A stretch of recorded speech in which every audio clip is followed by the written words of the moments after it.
Good morning and welcome. I'm Alice Rivlin. I have two claims to fame this morning.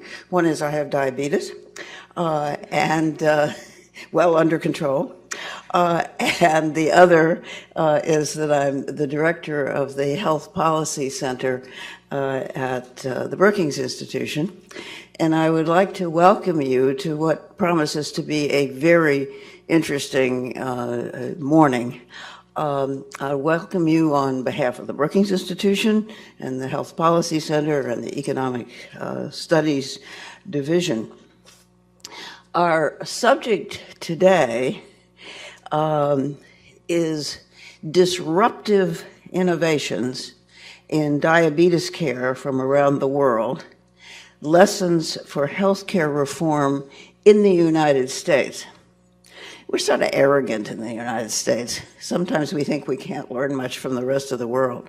Actually, we can learn an awful lot. Much of the rest of the world, in part because they have less resources, are doing things that we're just sort of getting around to doing.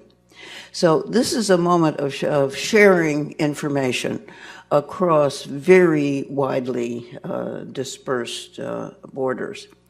And I want to thank our speakers who have, in some cases, traveled from a great distance to be here. Before we get started, a few brief housekeeping announcements. We are videotaping this event today and broadcasting it on a live webcast. And we understand we have quite a significant audience out there. So speakers, the people you're speaking to, are not all visible. A full recording will be available on our events page within a few days.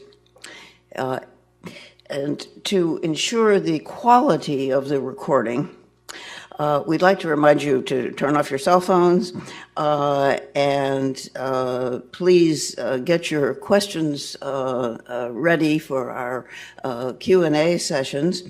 And those of you who are joining us in the room, we will get you a microphone so that you will be well recorded.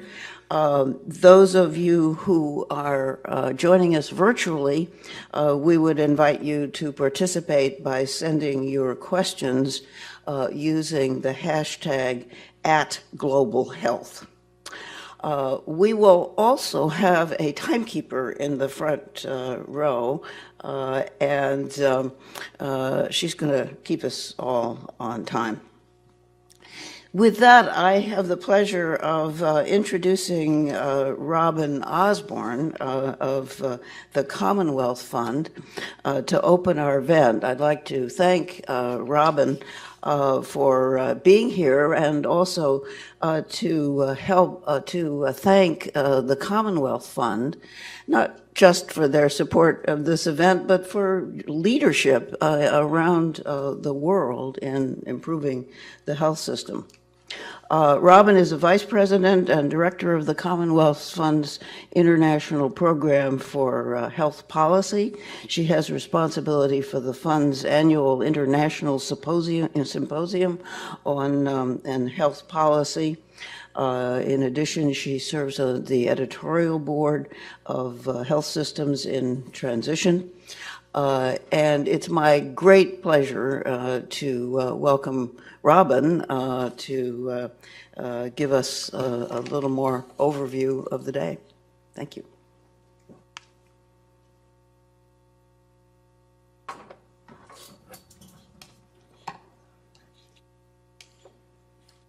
Thanks very much, Alice, for that kind introduction. Good morning, and it's a great privilege to be here with you today. And I just have to say, I am thrilled to see the portfolio of work that's on today's program. On behalf of the Commonwealth Fund, our tremendous thanks to Mark McClellan for his visionary thinking about health reform and accountable care organizations as a way of transforming our healthcare system.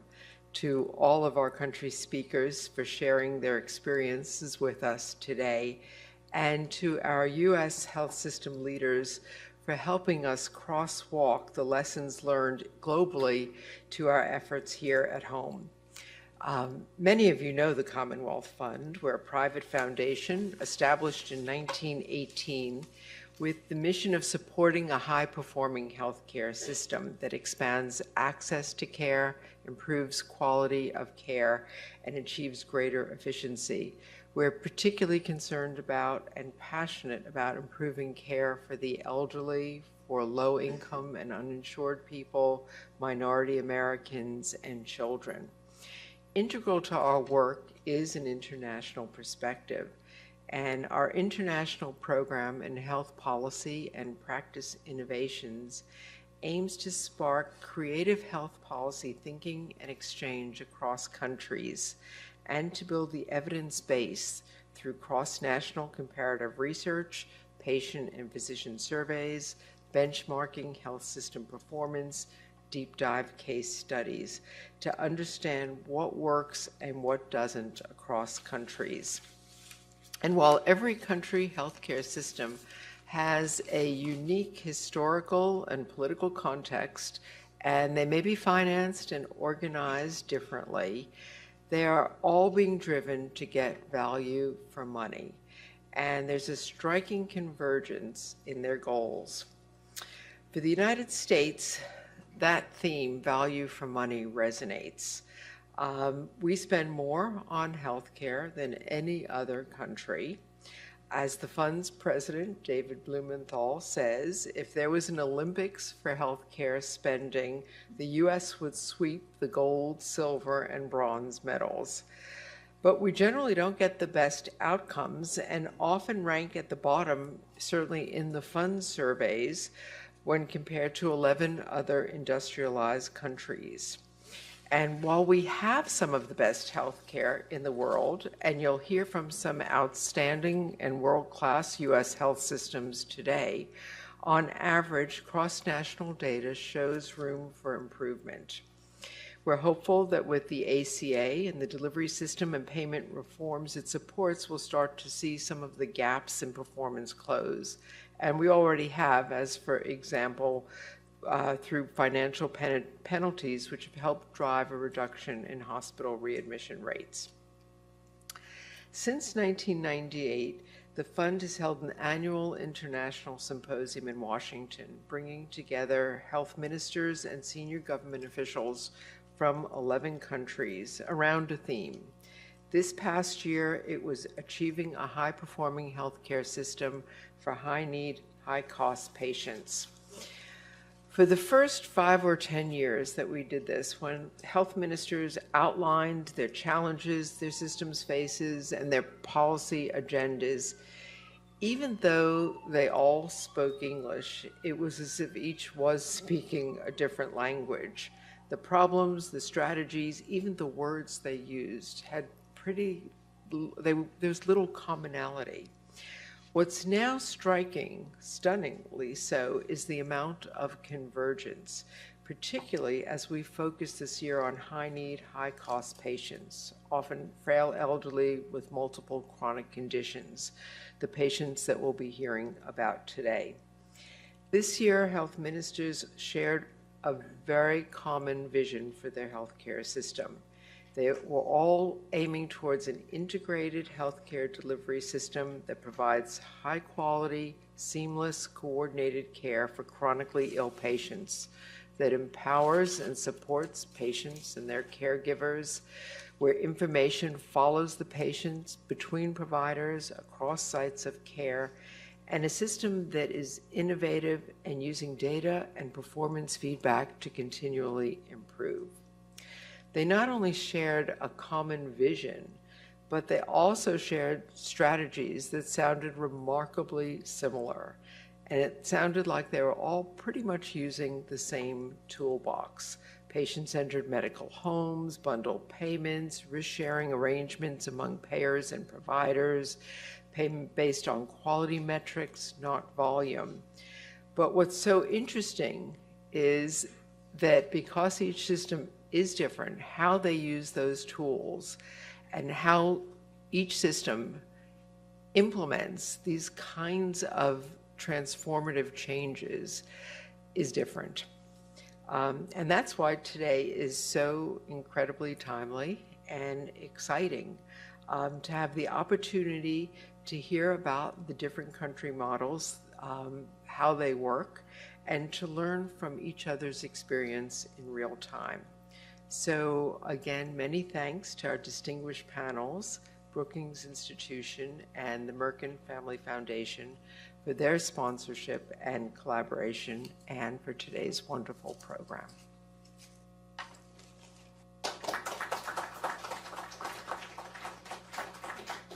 Now we'll hear from Mark McClellan.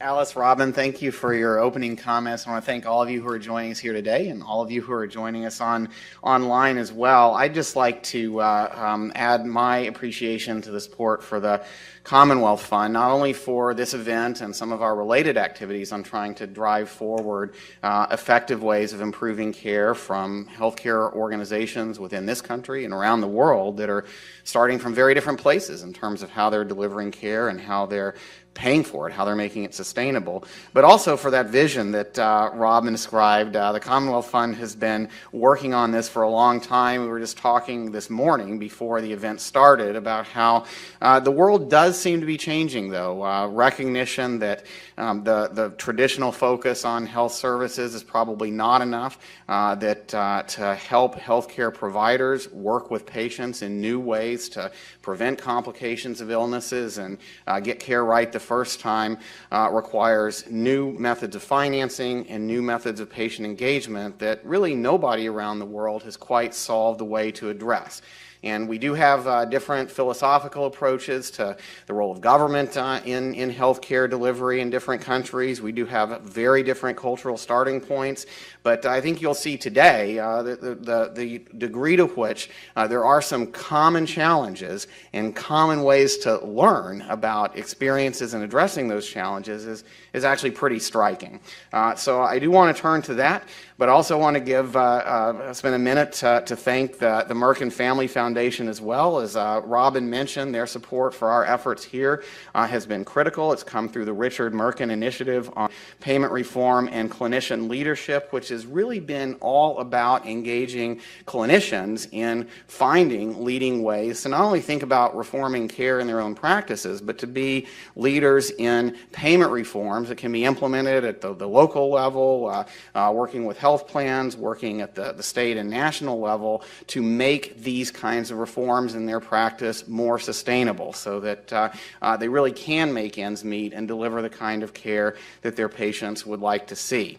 And all of this initiative on clinician-led healthcare reform, this emphasis on some of the global opportunities that are emerging for common progress on improving care and avoiding unnecessary costs, all this has come together in events like the one that we're doing this morning by focusing on diabetes. As you all know, diabetes is a major public health challenge that affects 10% of Americans, including our Center for Health Policy director here, and nearly 350 million individuals worldwide. About one-third of those individuals live in the countries that are represented here at this event in the case studies and reports that we'll be presenting today. In India, in the United States, in Mexico, and in Spain, there is a substantial, in fact, disproportionate burden of diabetes facing the populations. These are countries that are in very different places in terms of where they are in development, in terms of many other issues as well. But it just highlights the similarity of the underlying challenges facing all healthcare systems around the world today.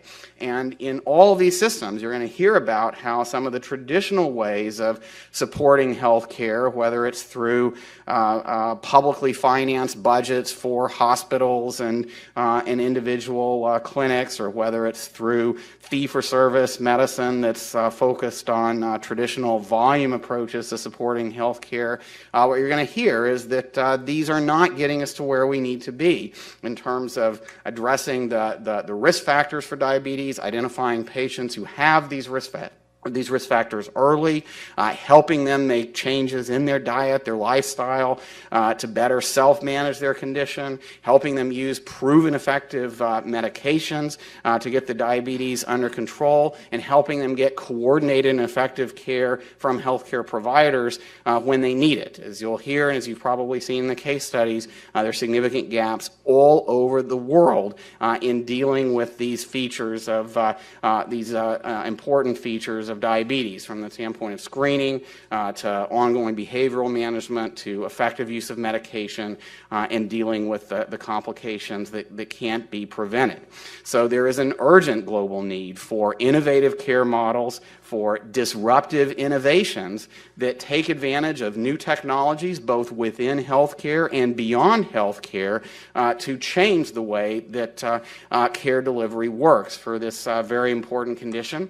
And along with that, a great need, as I think you'll see, for new ways of financing and supporting this kind of care so that clinicians can have an easier time of working together with their patients and maybe delivering care in new ways to get better outcomes and lower costs. You're also going to hear about new ways of engaging patients to support reforms in care, ways that rely on patients to make choices about what might be the best care for them, as in some of the examples in India, for example, and how they can take steps to be more active and effective partners in preventing the disease complications.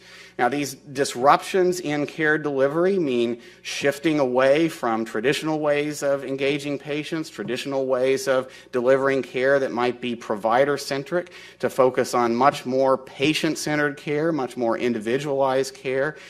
These challenges, though, in implementing these kinds of reforms are being met in a number of ways around the world. And one of the questions that we want to ask today and raise in our discussions is, what can we really learn from each other? Since there does seem to be this sort of similar set of underlying challenges and underlying opportunities for improving care, there seem to be some really interesting and promising ideas being implemented for both reforming care and supporting these kinds of disruptive innovations in healthcare delivery.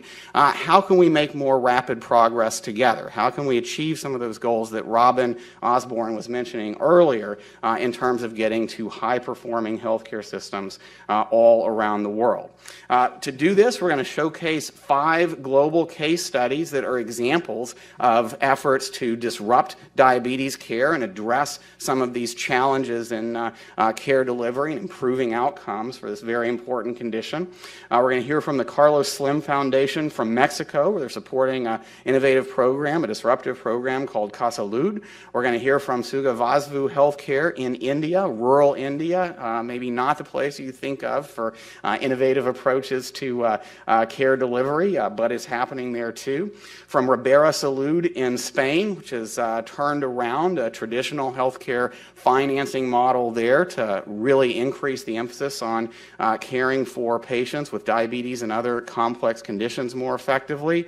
Theta Care Complex Care in Wisconsin actually is taking some similar steps to what we're hearing about in other places around the world, like Ribera Salud, and the Rio Grande Valley ACO in South Texas, implementing some important new steps to achieve these same goals. So a great diversity of patient populations, geographic locations, initial financing mechanisms, and the like, but some very common challenges that all of these organizations are seeking to address through disruptive innovation and supportive financing and policy changes. changes. While we're focusing on diabetes care here and the lessons for here in the United States and around the world, I want to emphasize that, as you'll hear from many of the participants, that diabetes can be viewed as kind of a leading condition. Many of the initiatives that you're hearing about today focus on diabetes, but also on other conditions as well, conditions that often go along with this particular chronic condition, and conditions that can respond to the same kinds of reforms that you're going to hear about focusing on diabetes care. And we're going to focus on both the reforms in care delivery and the reforms in payment and policy to make those disruptive innovations sustainable. Hopefully we're going to generate quite a discussion here today in the room, and I want to again call out to those of you who are joining us online that if you'd like to contribute to the discussion as well, it's hashtag global health, and we'll try to get your comment in the discussion too. So with that, I'd like to move us right into our first panel and ask them to come on up while I'm introducing them. And I start out by introducing the moderator for this panel, my good friend Krishna Udaya-Kumar, who's the head of global innovation at Duke Medicine. Come on up. You got to get microphones on, so I'm gonna cover the time here for just a minute. Krishna at Duke Medicine is responsible for the development and implementation of global strategy as well as business development for Duke Medicine. Through Duke Medicine Global, Krishna works closely with leaders across the medical center and really across the world to expand Duke's international activities and global partnerships across translational and clinical research, global health, education and training, healthcare delivery, healthcare management, and other areas. I've gotten to know Krishna as well through his leadership as the executive director of the International Partnership for Innovative Healthcare Delivery, which is a nonprofit organization affiliated with Duke Medicine that has had support from the global, World Economic Forum and other international collaborations to help innovators scale and replicate successful approaches to healthcare delivery solutions. There's a great wealth of experience and information there on disruptive innovation in healthcare. IPIHD has worked with individuals from academia, industry, foundations, government to facilitate the growth of transformative models of care. And I have to say, we've really enjoyed the partnership with them, emerging partnership with them here at Brookings, where our focus has been on policies that are intended to support exactly the kind of disruptive innovation that IPIHD has led. I think Krishna is going to introduce the rest of the leaders on the panel. I would like to introduce all of you to Elise. You have the time cards right there. Wave to Elise, and we'll get started right now. Thanks, Krishna. Great. Thank you, Mark. And thank you, Alice and Robin, as well, for your introductory remarks. I think you've set the context well. So why are we talking about diabetes today? You heard it. It's a huge health burden in its own right, 350 million people and growing rapidly. And beyond that, it represents the archetype for non-communicable or chronic diseases more broadly that threaten the viability of many health systems around the world, if not economies. So why innovation? I think not just in the US, as we heard about from Robin, but in many places around the world, there's this idea that we're not deriving as much value as we could from our health systems, that if we really could look at this around the axis of cost, quality, and access, what some have called the triple aims, and use that as a framework for talking about what the promise of innovation is, that we could actually do better collectively. And then finally, why look around the world? We know that there are shared challenges. Many health systems look different from each other, but there are many principles that really are more alike than different.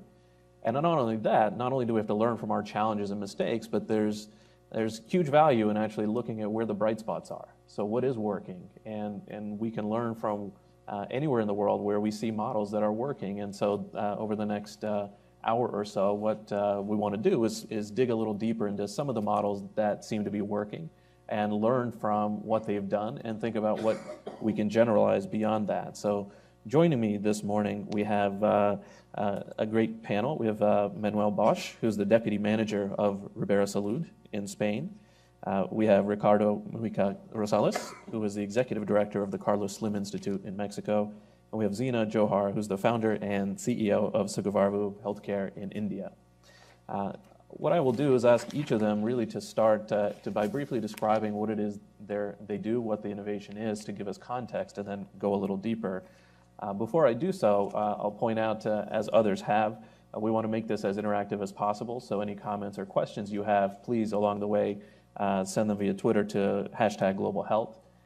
And we won't be able to touch on all the details this morning, but there are case studies of each of these available outside and online.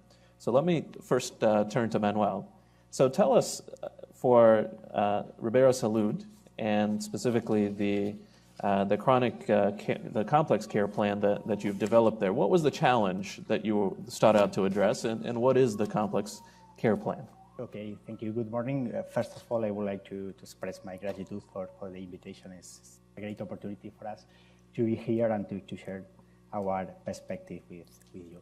Well, let me a quick introduction about our health system and Ribera Salud, because you probably know we Spanish, we have a great national health service. We're proud of it. It's cost-free, it's universal access, good outcomes, but of course it has some weaknesses, the same as in the rest of the world, maybe. It would be, of course, growing budgets, growing deficit, bureaucracy, and maybe, of course, you need some reforms. In this context of reforms is where Ribera Salud was born. I think it was 15 years ago. And we are what we call a healthcare integrated provider. And our model, before explaining our chronic care plan, is based on mainly 4 tenets. The first one is PPP, private-public partnership. We only work for the administration and with the government. The second one is capitated payment. Third one is integration between primary care and hospital or secondary care. And the fourth one is networking. Let me explain quickly capitated payment. I think it's the most. Well, as you probably know, we as a private contractor, we received a fixed sum from the government. It's not a risk adjustment fee, so we need to make most worth of that money. But in return, we are fully accountable of the health of our population. In our case, we are managing four integrated health departments, about 700,000 people in Valencia, in the region of Valencia. And we provide those people primary care and hospital care. Well, capitated payment is the first important thing. Maybe the second important thing is integration model. For us, the most important is not the hospital. For us, the most important is not primary care, GPs. For us, the most important is not the patient, believe me. For us, the most important is the citizen. We want capitated payment. We want the people to be as healthy as possible. Because the healthier the population is, the more revenues the companies gain. Okay. So to just bring all these things together, capitated payment, integration model, and in order to keep people as healthy as possible, we have developed what we call our Ribera Salud clinical management model. Sounds very good. And well, at a glance, we work on a schema of population health management with risk adjustment tools. We provide specific care with specific pathways for each individual patient. We have powerful ITs, so we can somehow engage patients in their own health. We have a health portal, we have well-being programs, we have teaching programs in order to change the way they live, the way they eat, the way they buy food.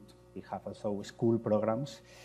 We have a self-development incentive program to align the work of our people between primary and hospital care.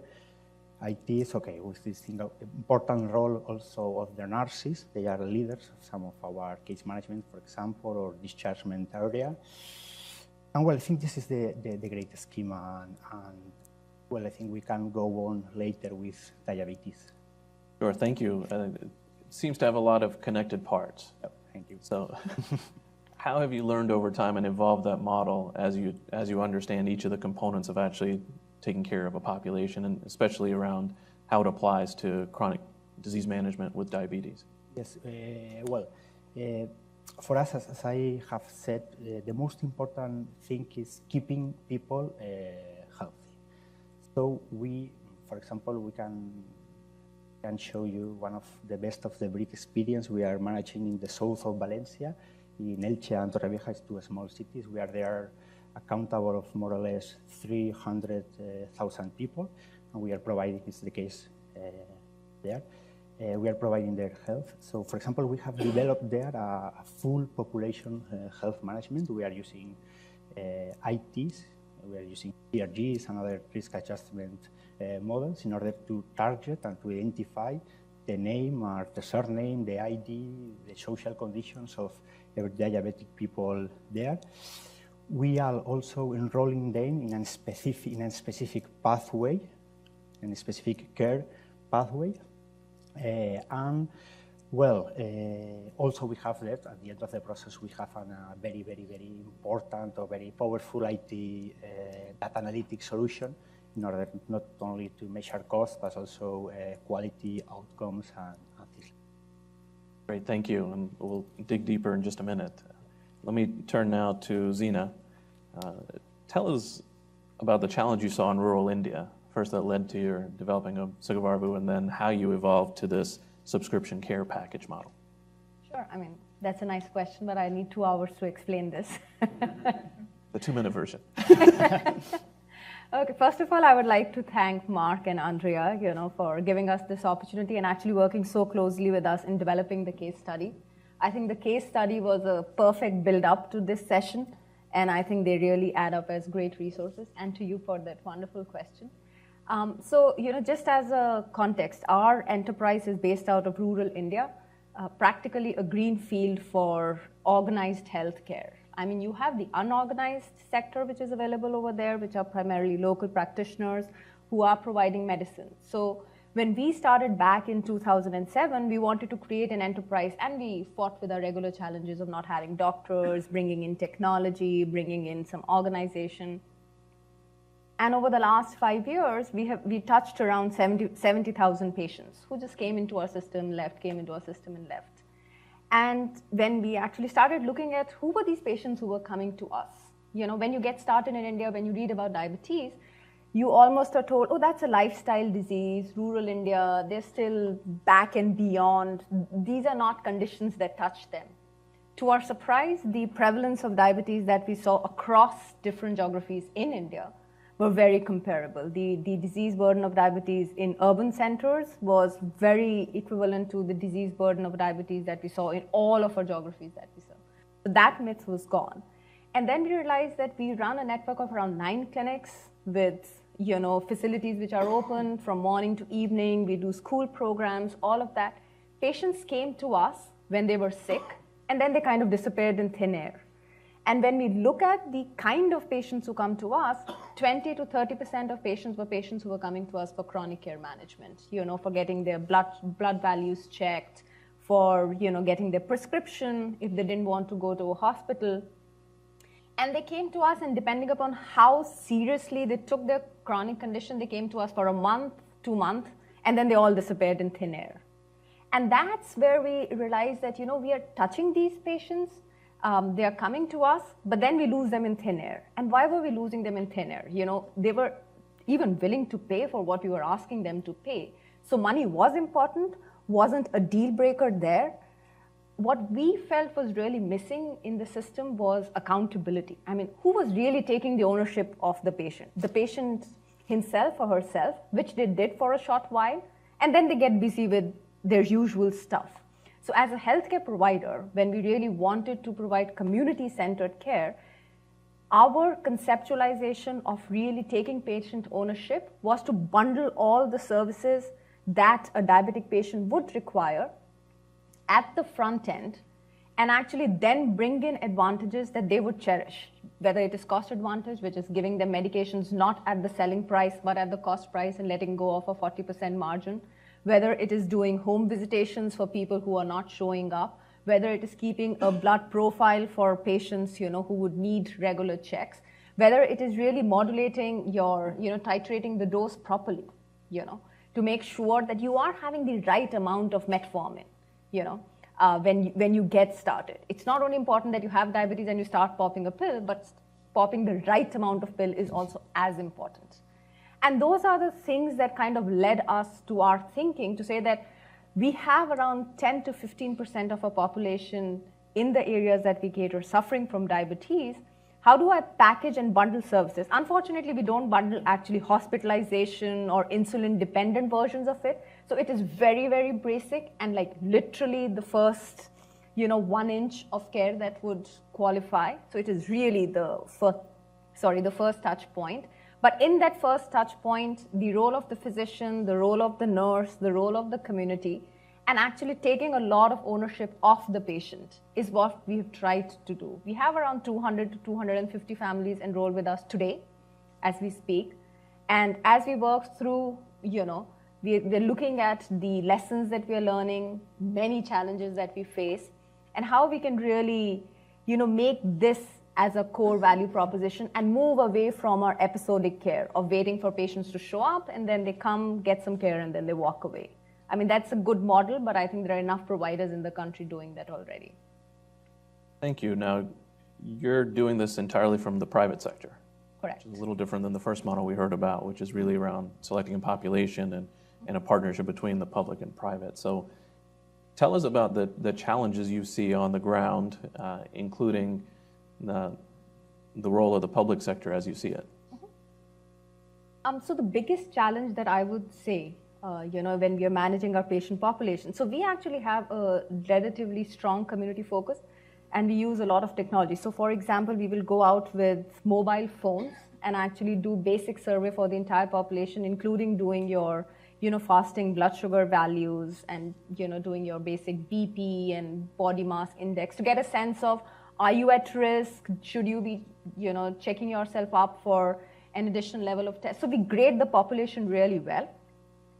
And everything that I spoke about subscription care. So when we grade the population, people would understand, oh, I'm at high risk. Oh, you know what? You guys helped me diagnose my diabetes. So that's really great. But the ones who really sign up for our packages are the ones who really know they're suffering from diabetes, who are spending a significant amount of money already, and look at our value proposition, unfortunately, only as a cost-saving instrument. The ones who are early in the game or are at high risk continue to, so I see the end things, flashing on my face. Keep going. But the ones who are like really early on in the profile, we are still struggling to convince them to start proactively managing their disease condition. They still like to watch. I mean, in the private sector, when you're paying out of pocket, when I as a healthcare provider go and tell them, by the way, you're at high risk and this and that, is like, are you trying to make money off me? And I don't feel any symptoms. It is not impacting my productivity in any way. I feel perfectly healthy. You tell me my BMI is not right and my BP is shooting up, so I need to do something. I'm not completely convinced. The public sector on the other side has that leeway because they've been present in the geography for 60, 70 years, and they can do a lot of stuff for free. That they can actually really, focus the ones who are at high risk and have a lot more focus on prevention than the private sector, who really has to go with the diseased lot and then move downstream. So that, I would say, is our largest challenge. Thank you. And let's come back to that in just a few minutes. Moving to Ricardo. So tell us a bit about why diabetes is important to the Carlos Slim Institute and what led you to develop the Casalud support model.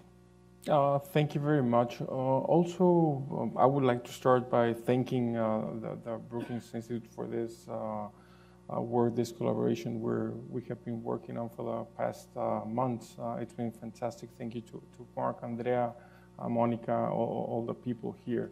Also, I would like to start a little bit on the context with Mexico, as in the other cases. Chronic diseases are the really big challenge for our country. According to some measurements, we're the leading country with the highest rate of pre-obesity and obesity. We're definitely the highest, have the highest rate for infant obesity in the world. Also, diabetes is accordingly a big challenge. The official number, the official figure is 9% of the population has diabetes. Some studies show that it's up to 15% of the population has diabetes. To treat all of this, we have to do it from the public sector. This is the highest outreach that we think we can work with. And from the Carlos Slim Foundation, we have found a great partner with the public health system. I have to say also, it's a very fragmented system, what we have in Mexico. We have different institutions working in which the biggest one is the Ministry of Health, where there are around 12,000 primary health clinics. And I think that's the focal point. And the model that we have developed is working around with these 12,000 clinics. Of course, the clinics, they provide for free meds and lab tests, etc., but they do it in a quite inefficient way due to inefficiencies, corruption, and so on. So that's one of the key points that we have been trying to work with. The model we have developed also uses different elements in prevention. We talk about a proactive prevention in the sense of going out and reaching for the people doing systematic screening, and not only doing the screening, but referring them to the health provider, to the clinics for proper treatment. We have developed very strong elements around technology. Some of them are already available in industrialized nations, but not so common for a context as ours. And what we have done is develop all these elements for a local context, completely not from scratch, learning about best practices, but that they're adapted for the models that we need. The Casalud model is based on 4 main pillars. Again, the first one is doing proactive prevention. We have developed a very easy model in which you can do screening in less than 10 minutes for obesity, hypertension, diabetes, in some cases also for kidney disease, dyslipidemia, etc., to do it to assess the risk factor. The second one is evidence-based disease management through technical systems, as I was mentioning, a set of systems that are integrated in order to go from to have information outside the health clinics, refer the people to the health clinics, and do a continuous evaluation and follow up on what's the patient doing like. We also introduce systems for drug monitoring and lab tests. This has a component that's very important for us, that's transparency and accountability, given that the public health system, how it works is that they have a per capita endowment for the patients they should be treating, but then there's no accountability on if actually the patients receive the lab tests and the medicines and so on. And the fourth element has to do also with continued medical education. That's not only for doctors, but for the whole team. It's online education that's very practical, very operational, that will go from the administrative team all the way to the specialists, so that everyone can know what is it that they should be doing. The initial model, we started working with it about 7-8 years ago. We did various pilots around the country with different states. And starting in 2013, the government launched what it's called the National Strategy Against Diabetes and Obesity. It has different components around that has to do with regulation, effective healthcare preventive strategies, also education. And we are part, as a foundation of this national strategy. we help develop all the indicators, develop some ideas on how treatment should be started. And on the operational side, the model is being implemented in a number of health clinics. We call them diabetes networks of excellence. And we're putting together at least one network per state, per one of the 32 states in Mexico. So far, we are operating networks in 20 of the 32 states. We're developing 6 more, so we're mostly covering all the country. Through these networks, a population of around 1.3 million people are served. And all this information, it's integrated into a dashboard where you can follow up on how things are moving and have accountability. I'll leave it to this point for now. Great, thank you. And so all of you talked about this idea of measuring evolving accountability in some sense. So let's take a bit deeper dive into that, and maybe I'll start with you. And so what do you measure, and what is success for you, and how do you continue to evolve your model as you see challenges? The way we're measuring it's done in, I would say, in 3 phases at this point. Number 1, it's the implementation of the models, doing risk assessment. Each clinic has to have a set of goals of people they have to screen for outside of the health clinics in order to see the risk. The second part would be to start having people that were detected get treated in the clinics. And the third one will be the outcomes. If you find someone with diabetes, or hypertension, etc., to have their indicators controlled, and especially for the preconditions, to get them back into a steady state or even into a healthier state. What we found is treating a pre-diabetic versus treating a diabetic, it's 30 times lower in the case of Mexico. So it makes a lot of sense from a cost side for the government. And where are you in terms of impacting outcomes with this model? What you can see in the board, it's really nice, because what we're comparing is all these networks that we're working with a set of clinics outside of the networks, and we've seen already some results. For instance, having diabetes, the glucose levels controlled outside of the clinics, what you're seeing is around 15-20%. In these networks, it's going up to 30-35%. So we're seeing initial results for this. Great. So Zeena, what do you measure for success, and what have the challenges been?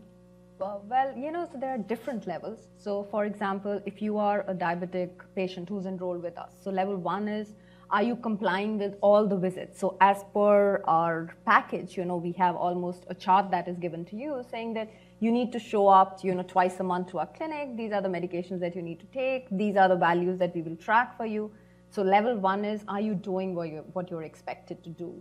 Are you really complying to the chart that we gave you? Level 2 is clinical outcomes, to say how are your values performing, whether we're looking at blood pressure, whether we're looking at fasting glucose values. We would like to introduce parameters like HbA1c and all of that, but we literally practice in the middle of nowhere, so we are figuring out of ways in which we can really introduce these tests as well. Level 3, which is primarily the litmus test for us, is to say, do these guys re-enroll with us? And is the enrollment percentage going up? Are we having new enrollments, and are the ones who enroll with us coming back? That's really the litmus test for us. Because if they don't, because we're talking really about out-of-pocket expenditure over here, and if they're not willing to part with their own money, clearly they're not seeing any value in what we are providing. And if we see a higher enrollment from the populations where they come from, clearly the word of mouth is working, and people are beginning to see a value. Are there any larger population level outcomes that we've managed as of today? I would say we are very early to start talking about population level outcomes. Okay, sure, fair enough. Manuel. That's a great question, yes, because I think we measure almost everything Yes, for example, we can measure, we are now measuring how many patients we have in our different clinical groups, no, and how they move, no, from severity to more severe. We also have some KPIs related with the process, how many patients are enrolled in health programs, how many patients are using IT tools, a health portal, and of course we have an opinion on powerful IT solution to monitor outcomes, clinical outcomes, costs. We prefer not to talk about costs. We prefer to talk about utilization of the resources or capacity, and of course we are now working also in that kind of, we say that outcomes that patients that outcomes that really matters to patients. This new step, these new standards. The three models we have, yours is probably represents the most comprehensive approach as a single provider. So what impact have you seen specifically around diabetes? Well, we have some outcomes in our departments in Elche and in Torrevieja in the south of Valencia. We have there measured costs and admissions. And for example, we have compared our admissions, the utilization of hospital resources, comparing Ribera Salud, OECD, and USA. And for example, we have 50% less diabetes long-term complication hospital admissions than here in the USA, and same with the OECD. We have 13 less lower extremity amputation than OECD, and nearly 60% less than here in the USA. And in terms of cost, just only 1 minute, the mainly area of cost allocation for us is outpatient. We treat diabetes in primary care with nurses, with GPs, and we try these patients not to arrive to the hospital. And here in the USA, I think the reports of the American Diabetes Association, most of the main area of cost are hospitals. Thank you. So impressive outcomes then, and you're able to track everything, which is even better. So let me turn to what I think a theme that all of you touched upon, which is this idea of putting the patient or consumer at the center, which doesn't always happen in many health systems. And why has that been an important part, and how has it contributed to your success? And how do you have accountability to the patient or the consumer in the models that you're developing? Zeena, you spoke a bit about looking at re-enrollment. Anything you'd want to add to that about how you're really putting the patient-centric nature at the core of your business? Well, I feel you're drifting a little bit away from a pact, saying you'll ask easy questions. I see them getting more like, okay, sure. I'm going to ask this in Spanish. Right? So talking about keeping patient at the core, if you look at India, India is a little bit different in terms of context as compared to every other country. If you look at spending, we spend close to 5% of our GDP on healthcare, and unfortunately, of that 5%, less than 1% comes from the government. Everything else is out of pocket, which means literally every individual in India shops for healthcare. And when you're shopping for healthcare, that's almost always irrational shopping. I mean, sitting next to a physician, I'm sure he'll nod saying, of course, you guys know nothing. So, why keeping the patient in the center is really important for us is to say that we need to echo the requirement of a patient. And when you're looking for, the requirement of a patient, and let's look at a diabetes patient in our geographies, access is something that really means a lot to them because most of the populations that we are talking about, are really traveling quite a bit to seek their, healthcare services. Now, when a rural patient or a villager in India travels, he almost loses one full day, 2 hours of traveling, waiting in the doctor's office, coming back. That's 1 day of wage loss for that person. That's because we are not talking about families who have incomes which are all predefined and, they all have, fixed salaries. They're almost all on daily income, other than the 20% who have access to good resources. So the opportunity cost and the indirect cost of seeking healthcare in our populations is really high. So a value proposition which does not give them only a direct cost saving, but really dramatically brings down indirect cost is huge for them. When you have an open heart surgery, the indirect cost is reasonable as compared to your direct cost. But when you're going for just your blood values being checked and for a refill of medication, the indirect and direct costs are actually comparable. They're 50% indirect and 50% direct cost. So over here, how do you really bundle is to say that I'm not only helping you bring this down, but I'm literally collapsing this for you. And that is something that a patient truly echoes, to say that, okay, access is something I, understand. The other thing is to talk about quality. Now, quality is very wishy-washy because, when you are talking about quality from the lens of a consumer or a lens of a patient, how, at least I'm talking about an Indian patient, how Indian patients perceive quality is how quickly can they come back on their feet. Quality is not about, taking your time to get well. And for example, this is the biggest challenge that we have, if we feel that the patient needs antibiotics, to not start them on broad spectrum, but maybe start with an amoxicillin kind of a simple antibiotic. And these are really tough sells because most of these people or most of the populations that we serve have gone antibiotic resistance because, the pharmacy regulation in our country is kind of slightly wishy-washy. So you can get access to any medication that you want anywhere. So if you guys need medication, tell me, I can get it for you next time. Your secondary business. Social enterprises are tough to run.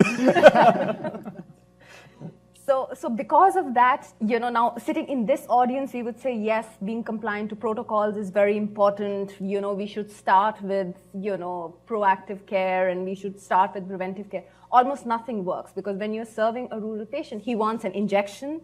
He wants either a steroid or a broad spectrum antibiotic so that he can flip back into action day 2.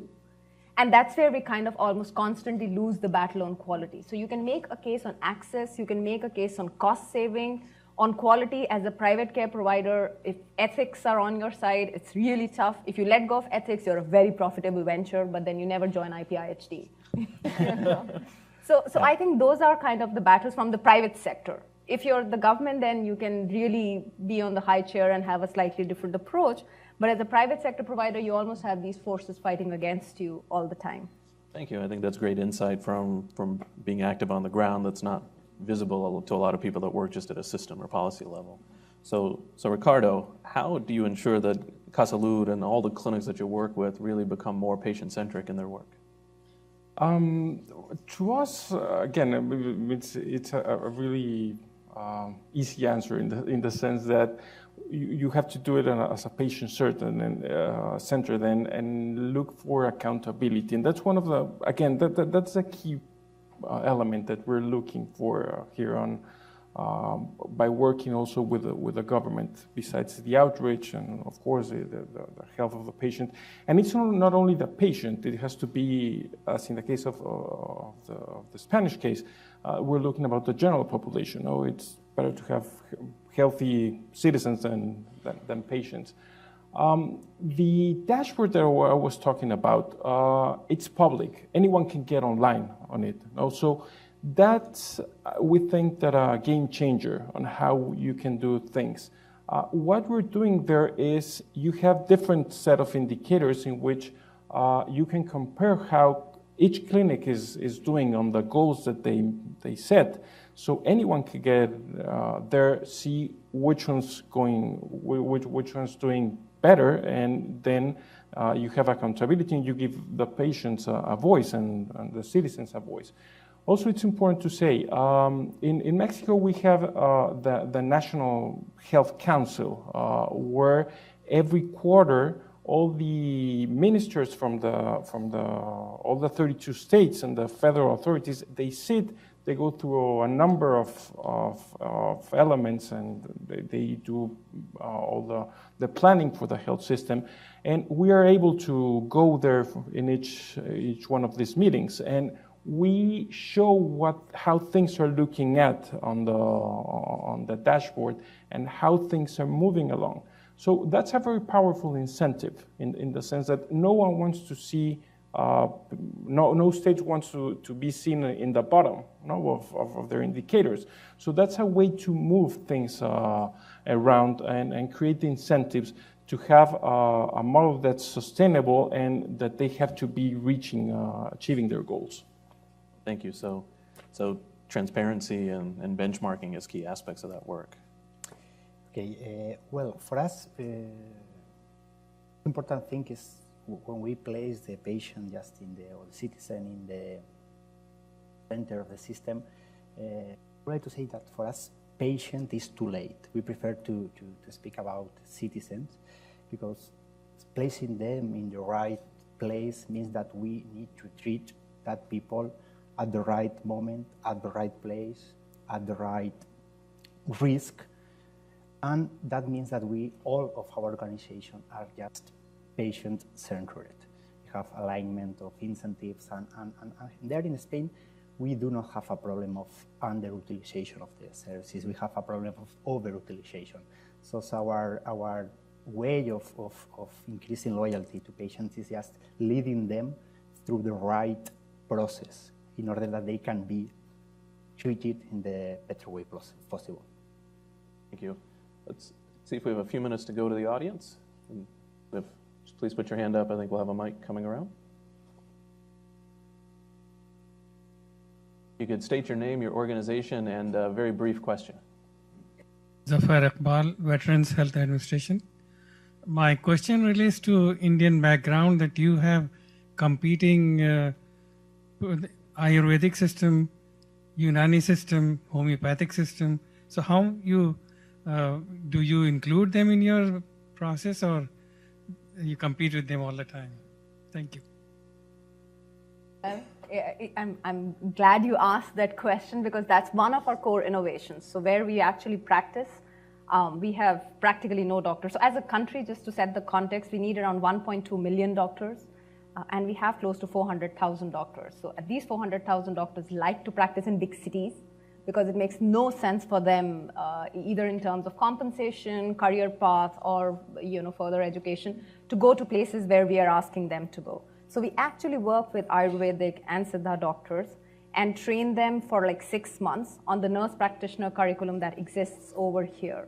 So that's actually our core innovation, which I didn't speak about, which is the amalgamation of many of the resources that are existing in our country to practices that have worked very well in the West and actually find a mid-path. We would have loved to take the nurse practitioner model to India, but the regulation is such we couldn't go very far.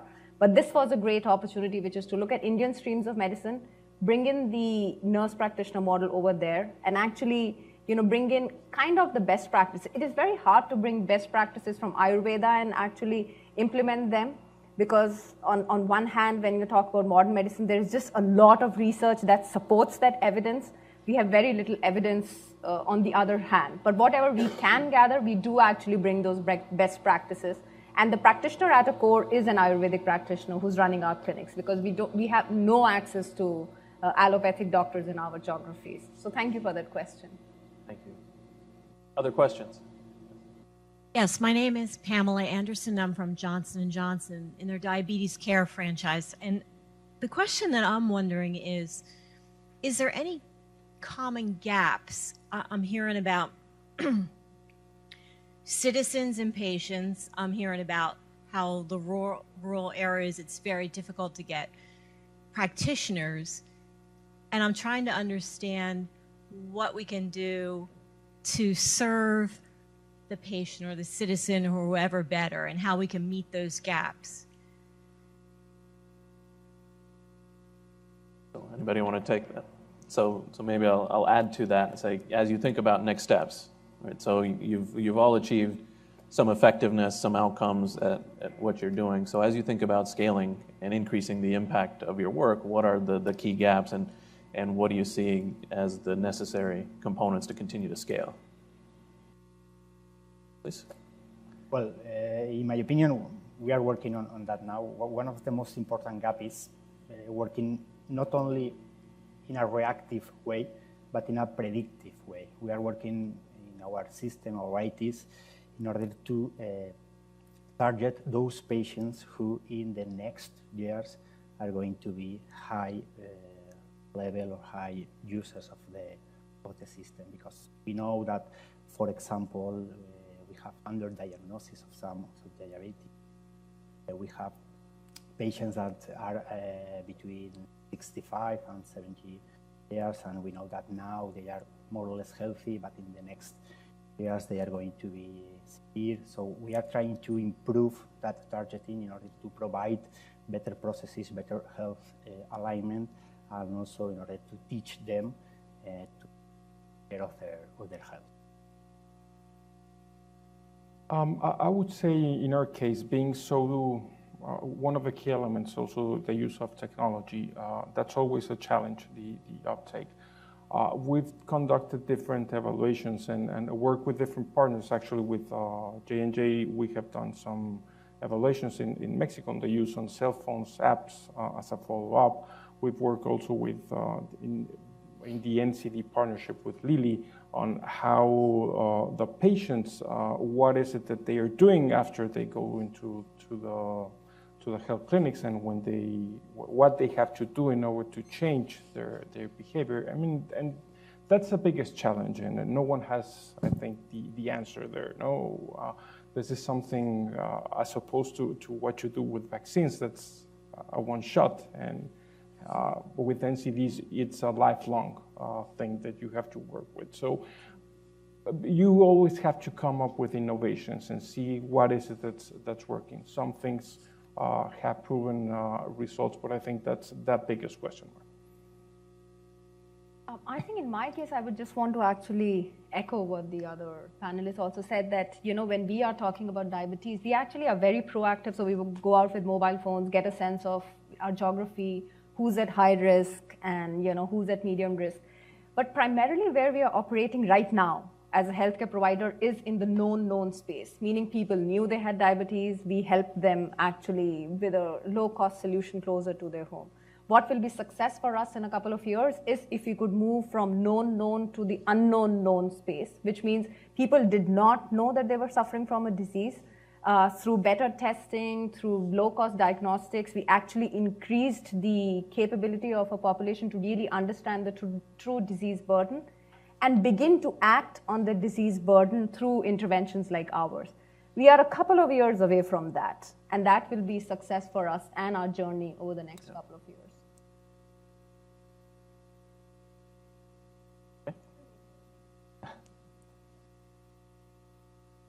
Robert Ratner from the American Diabetes Association. The patient-centered approach here is still being looked at from an acute disease process, not a chronic disease process. So the comment that was just made about what the patient wants is to go back to work tomorrow and be functional. That's an acute care model, not a chronic disease model. My question to you is, how do you adapt to a disease where acutely they feel fine, chronically they're going to cost you money, and it's going to be a major medical problem? One of the critical challenges to all of these models, and certainly to almost any health system. Anybody want to talk about any experiences or challenges you've seen in this? I mean, to us, that's a really good question. I wish I had an honest answer to that one, but we, I would say, are like really struggling. So what we can really promise as a healthcare provider today is that clinically your condition is stable, but when complications arise, currently if you look at our model, even from the financing side of it, that's a little bit of an open end. You know, we expect for the public systems to kick in to be able to deal with those complications. We are hoping that we can delay the onset, but they continue to be a huge cost on the system. And, you know, they continue to actually backfire in ways you would not want them to backfire.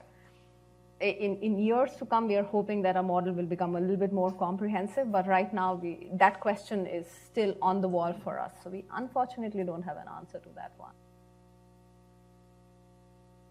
Well, nothing. Well, I think that for us in Rivera Salud, we match diabetes now as a chronic care. We are our GPs that and our nurses, but I completely agree that this is a great challenge we have. We also trying to now we are trying to our reports, in our dashboards, these new kinds of outcomes, that really matters to patients, but it's a great challenge.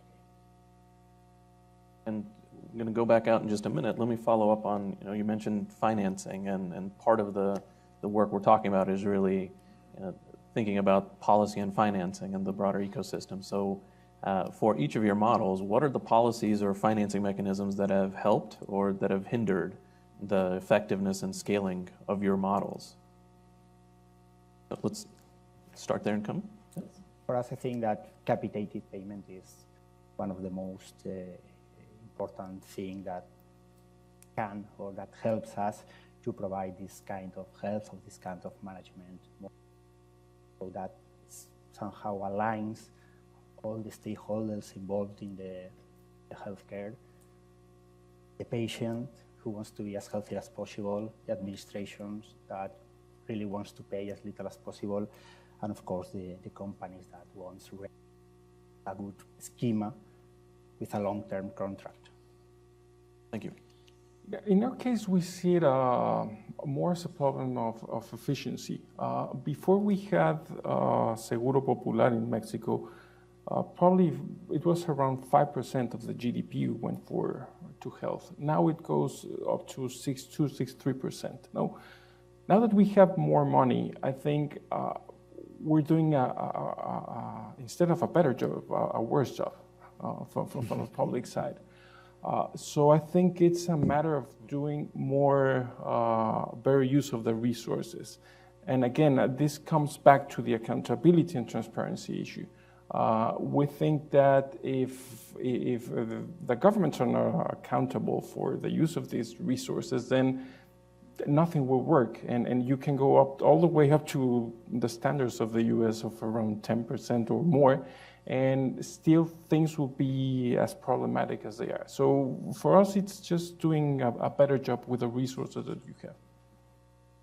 I think India is at a very interesting point. So as I mentioned, that India spends less than 1% of its GDP, is spent by the government. Now, traditionally, when we got our independence around 60, 65 years ago, the government said that when we are spending this money, we want to spend all of this money ourselves, and we want to create all the infrastructure, and we want to be providing healthcare to our citizens. Thankfully, a decade ago, the government kind of woke up saying that they're very good in setting infrastructure. They're not the best players to provide services. And then, as a country, we started looking at a lot of insurance. So in India, financing is understood as insurance. There is no other format in which we understand, unfortunately, financing. So financing for us is insurance. So the Indian government woke up to say that there are very interesting ways in which we can look at insurance-driven models, in which the private sector participates with the government to provide healthcare to places where the Indian government is struggling as of today.